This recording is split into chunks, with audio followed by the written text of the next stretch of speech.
Leverage के MCQs कर रहे हैं हम। Question number 51।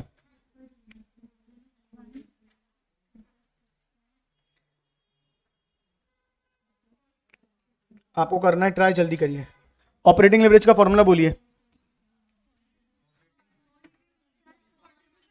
एक फॉर्मूला होता है कंट्रीब्यूशन अपॉन ईबीआईटी, और डिग्री ऑफ फाइनेंशियल लेवरेज का फॉर्मूला बोलो, ऑपरेटिंग लेवरेज का।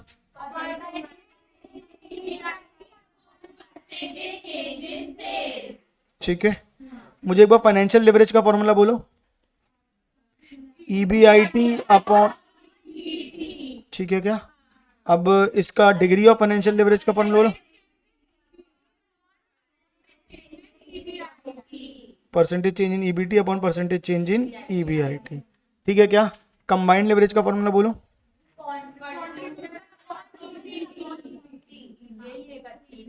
ठीक है क्या। और फॉर्मूला क्या हो जाएगा, परसेंटेज चेंज इन।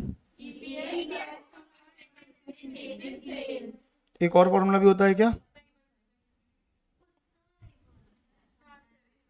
फाइनेंशियल लेवरेज का क्या होता है।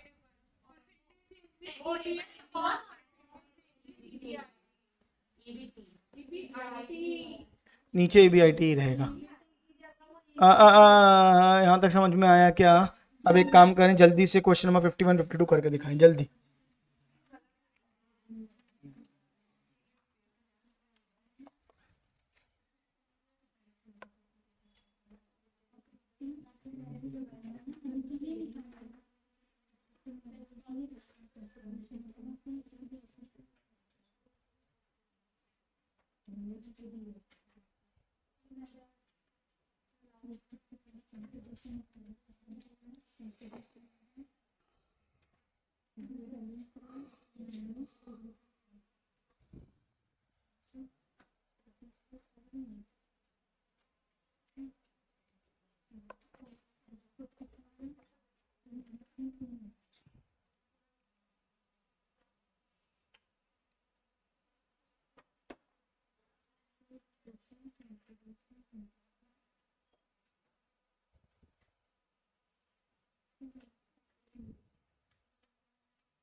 हाँ तो ठीक है ना।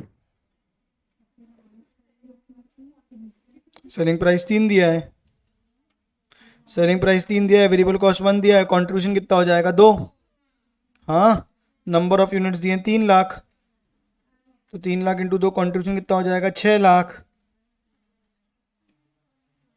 कंट्रीब्यूशन में से फिक्स कॉस्ट माइनस करोगे ईबीआईटी आ जाएगा। फिक्स कॉस्ट कितनी दी है, 6 लाख माइनस 3.5 लाख, कितना बचेगा 2.5 लाख। 2.5 लाख तो 6 लाख डिवाइड बाई 2.5 लाख, कितना 2.40। देखो वही है क्या आंसर पीछे।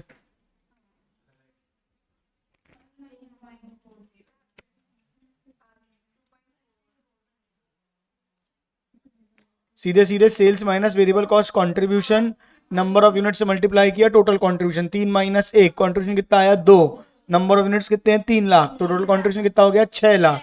कंट्रीब्यूशन माइनस फिक्स कॉस्ट क्या आता है, ईबीआईटी। पढ़ा चुका हूं मैं आपको, कंट्रीब्यूशन माइनस फिक्स कॉस्ट क्या आता है, ईबीआईटी। तो 6 लाख में से क्या माइनस कर दो, फिक्स कॉस्ट कितनी है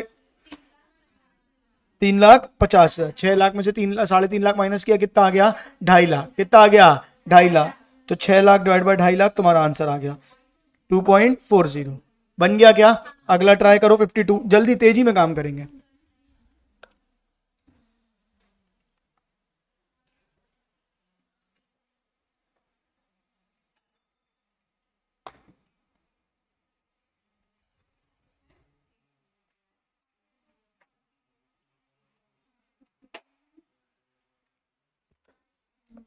फिफ्टी फोर भी बन जाना चाहिए, 52 53 54, जल्दी करो।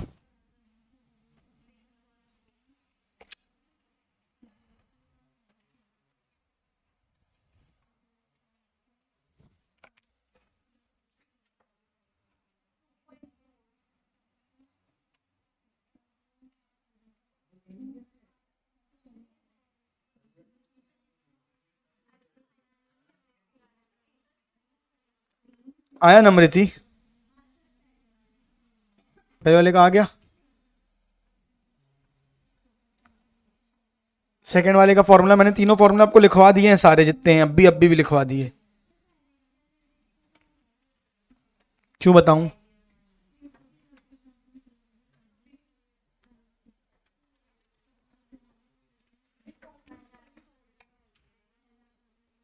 तो सारे बच्चों ने एमसीक्यू कर लिए, बन रहे हैं एमसीक्यू सबको लेवरेज के। एक लेवरेज बचा है आखिरी, वर्किंग कैपिटल लेवरेज। कौन सा लेवरेज बेटा? Working capital leverage. इसका भी सिर्फ फॉर्मूला याद रखना है। फॉर्मूला क्या है बेटा? Percentage change in ROI, percentage change in upon percentage change in working capital. ROI यानी ईबीआईटी भी होता है। क्या होता है बेटा? ईबीआईटी। तो percentage change in EBIT upon percentage change in working capital भी बोल सकते हो। वर्किंग कैपिटल कैसे निकलता है? Current assets minus current liabilities. Working capital कैसे निकलता है? Current assets minus current liabilities. ठीक है क्या? एक और फॉर्मूला क्या है? करंट असेट्स अपॉन,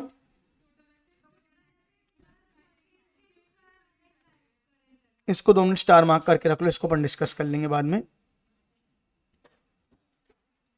हाँ या ना फटाफट बोलो। मेन मुझे अभी तुमको थ्योरी पढ़ानी है, मेन तुमको अभी मुझे क्या पढ़ानी है? थ्योरी। ये देख लो, effects of leverage on share holder returns, effects of leverage on share holders return. Clear है क्या? पहले मैं पूरा लॉजिक क्लियर कर दूंगा, तो रीड करोगे तो बिल्कुल कॉन्सेप्ट एकदम अच्छे से समझ में आ जाएगा। मुंडो निजर को स्ट्रेट बैठो, मुझे एक बार तुम ऑपरेटिंग लिवरेज का फॉर्मूला बोलो, और धीरे चिल्लाना नहीं, धीरे बोलना।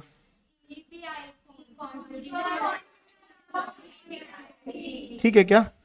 मुझे एक बार दूसरा डिग्री ऑफ ऑपरेटिंग लेवरेज का फॉर्मूला बोलो।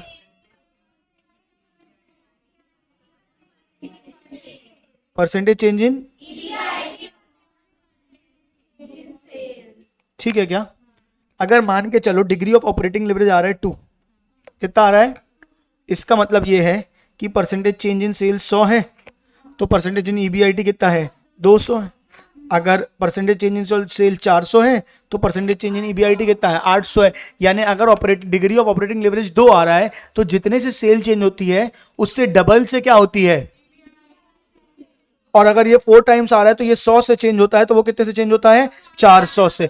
यानी जरी सी सेल्स चेंज ईबीआईटी को बहुत ज्यादा चेंज कर दे रही है, यानी ये ज्यादा प्रॉफिटेबल है शेयर होल्डर्स के लिए। क्योंकि अगर ऑपरेटिंग लेवरेज ज्यादा है, अगर ऑपरेटिंग लेवरेज ज्यादा है, इसका मतलब जरी सी सेल्स में चेंज आएगी और हमारा EBIT, earning before interest and tax, यानी अर्निंग, शेयर होल्डर्स की अर्निंग्स क्या हो जाएगी? बढ़ जाएगी। यानी जितना ऑपरेटिंग लेवरेज ज्यादा है उतना ज्यादा प्रॉफिटेबल है, उतना ज्यादा प्रॉफिटेबल है। और ऊपर वाले फॉर्मूले से हमने पहले समझा था कि उतना ज्यादा रिस्की है, उतना ज्यादा रिस्की है। तो अगर ऑपरेटिंग लेवरेज हाई आता है, अगर ऑपरेटिंग लेवरेज क्या आता है? हाई, तो प्रॉफिटेबल तो ज्यादा होता ही है, लेकिन साथ में क्या होता है? रिस्की भी ज्यादा होता है। और हमने यही तो जिंदगी में सीखा है, higher the risk higher the return. तो ऑपरेटिंग लेवरेज ये भी बताता है कि हाई रिस्क है और ये बताता है कि हाई रिटर्न है। नहीं आई क्या वर्षन में? पहला वाला रिस्क को दर्शाता है, दूसरा वाला रिटर्न को दर्शाता है। याद आया? हाँ या ना बोलो।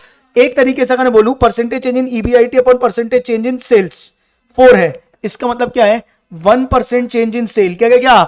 1% change in sale, cost 4% change in EBIT. कोई डाउट है क्या? नहीं आया कि आया? तो वही बोला, ऑपरेटिंग लेवरेज प्रॉफिटेबिलिटी में कैसे फर्क मारेगा। तो अपन ने अभी सीखा है, क्या सीखा है? ऑपरेटिंग लेवरेज प्रॉफिटेबिलिटी में हाई फर्क मारेगा। बोलो हाँ या नहीं? चाहूं तो मैं रीड कर सकता हूं, पहले मैं चलो एक पहला वाला रीड कर देता हूं। If percentage change of EBIT is more than percentage change in sale, this operating leverage will affect return on equity positively. यानी रिटर्न ऑन इक्विटी क्या रहेगी? ज्यादा रहेगी। Because at this level per unit fix cost will decrease and small increase in sale will boost EBIT. ये line समझ में नहीं आई होगी, क्या बोला उसने? Because at this level per unit fix cost will decrease, ज्यादा आउटपुट करेंगे तो पर यूनिट फिक्स कॉस्ट क्या होगी? कम होगी। ठीक है क्या? जिस कारण से ईबीआईटी क्या हो जाएगा? बढ़ जाएगा। बात समझ में आ रही है? अगर मैं ज्यादा बच्चे यहां पे पढ़ाने लग जाऊंगा तो क्या होगा? उतने ही फिक्स कॉस्ट में ज्यादा बच्चे पढ़ रहे हैं तो मेरा ईबीआईटी क्या होगा? बढ़ेगा। नहीं आ रही क्या बात समझ में? कुल मिला के अपन को यह समझना है, high operating leverage to high operating leverage is not good, it may be highly risky. तो आरओई में पॉजिटिव है, आरओई में पॉजिटिव है, पर रिस्क में भी पॉजिटिव है। लो ऑपरेटिंग लेवरेज में useful when sale market is fluctuating. अगर क्या पता उतनी सेल कर पाएंगे कि नहीं कर पाएंगे, तो एक इस चीज पे डिपेंड, तो फिर हमको ऑपरेटिंग लेवरेज क्या करना चाहिए? कम रखना चाहिए। नहीं आई क्या? आई बात समझ? मतलब मुझे पता है कि ज्यादा बच्चे नहीं आ सकते, या हो सकता है आ जाए, या हो सकता है ना आए, तो मैं हाई रिस्क की बिजनेस नहीं करूंगा, फिक्स कॉस्ट ज्यादा इनकर नहीं करूंगा। एक बार मैं श्योर हो गया कि इतने बच्चे तो आ ही जाएंगे, तो फिर मैं फिक्स कॉस्ट दम से इनकर भी करूंगा। नहीं आ रही है कि बात समझ में, कि आ रही है? नहीं आ रही है? आ रही है। तो बेसिकली यही था। ऑपरेटिंग लेवरेज क्या बताता है कि अगर 1% सेल में चेंज आ रहा है तो कितना परसेंट ईबीआईटी में चेंज आएगा। High operating leverage high return दिखाएगा, हाई ऑपरेटिंग लेवरेज। तो अल्टीमेटली उससे क्या होगा, आरओई क्या होगा, बढ़ेगा, शेयर होल्डर्स के लिए फायदा है, लेकिन एट द सेम टाइम क्या है, रिस्की भी है। ऐसी ही बात इन्हें फाइनेंशियल लेवरेज की बोली। एक बार डिग्री ऑफ फाइनेंशियल लेवरेज का फॉर्मूला बोलो।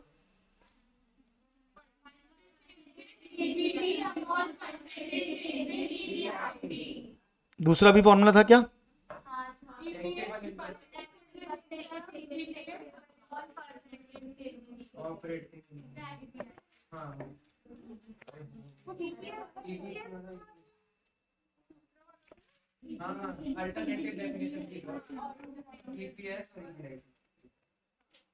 नहीं आया समझ? हाँ या नहीं? कुल मिला के ये क्या बताता है, 1% ईबीआईटी में चेंज आने से कितना परसेंट ईपीएस में चेंज आएगा।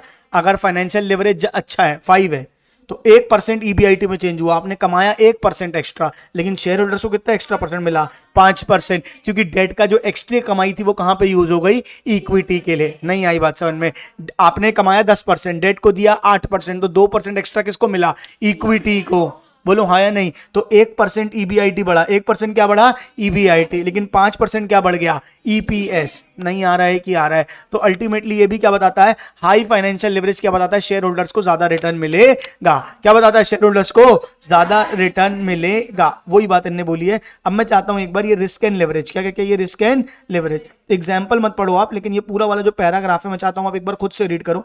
नहीं समझ में आएगा तो मैं कराऊंगा ही, पर उससे पहले एक बार आप रीड करके दिखाओ, जल्दी से रीड करो। चलो, फाइनेंशियल रिस्क और फाइनेंशियल लेवरेज। क्या फाइनेंशियल रिस्क और फाइनेंशियल लेवरेज? अगर फाइनेंशियल रिस्क ज्यादा है, फाइनेंशियल लेवरेज ज्यादा है, क्या ज्यादा है, फाइनेंशियल लेवरेज, यानी इंटरेस्ट कॉस्ट ज्यादा है, यानी फिक्स कॉस्ट ज्यादा है, यानी ब्रेक इवन क्या आएगा, लेट आएगा, क्योंकि फिक्स कॉस्ट बढ़ गई है तो अब ब्रेक इवन ज्यादा क्वांटिटी में आएगा, तो ब्रेक इवन क्या आएगा, लेट आएगा। अल्टीमेटली फाइनेंशियल रिस्क क्या हो जाएगा, बढ़ जाएगा। ये बोलता है relationship between financial risk and financial leverage, higher the leverage higher the risk. Clear है क्या? और ऊपर जो हमने रीड किया था, ऊपर क्या था, रिस्क एंड लेवरेज। क्या था, रिस्क एंड लेवरेज। ये बेसिकली ये बताता है कि जितना आपका लेवरेज है, ये मैंने पढ़ा दिया ना, ये डिग्री ऑफ ऑपरेशन, ये तो हो गया था, ठीक है। आया कि नहीं आया, एक बार रीड कर लो, फिर कोई डाउट हो तो पूरे चैप्टर मुझसे पूछ लेना, होमवर्क दूंगा मैं इसके बाद आपको। क्या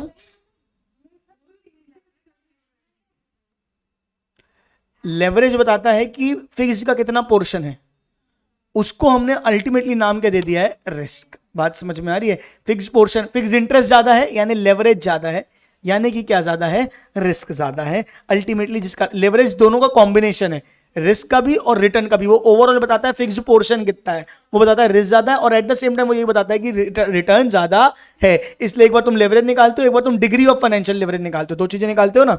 आया समझ में? रीड करो। वैसे लेवरेज का मतलब आम भाषा में रिस्की होता है। होमवर्क दे रहा हूं, लिख लो, पहले होमवर्क लिख लो, फिर पढ़ लेना, जो भी करना है करते रहना।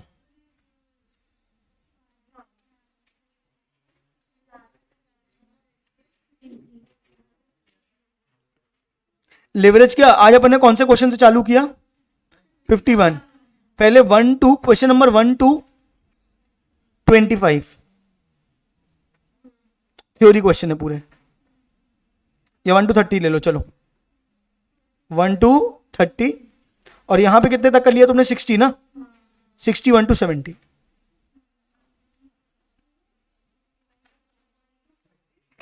वन टू 30 थ्योरी है, फटाफट हो जाएंगे। 61 टू 70 तुम्हारे वो हैं, क्या कहते हैं इसको, एमसीक्यूज है, प्रैक्टिकल एमसीक्यूज। ठीक है क्या? ये होमवर्क करके ही आना है, बिना करे नहीं आना है। खो गई थी क्या? 1 टू 30 और 61 टू 70। फिर से बोलूं, 1 टू 30, 61 टू 70, इतना करके आना है होमवर्क आपको। ये पूरा चैप्टर एक बार रीड कर लेना है। लेवरेज आपका ये पूरा चैप्टर क्या होता है, कंप्लीट होता है। अगली क्लास में हम नया चैप्टर चालू करेंगे।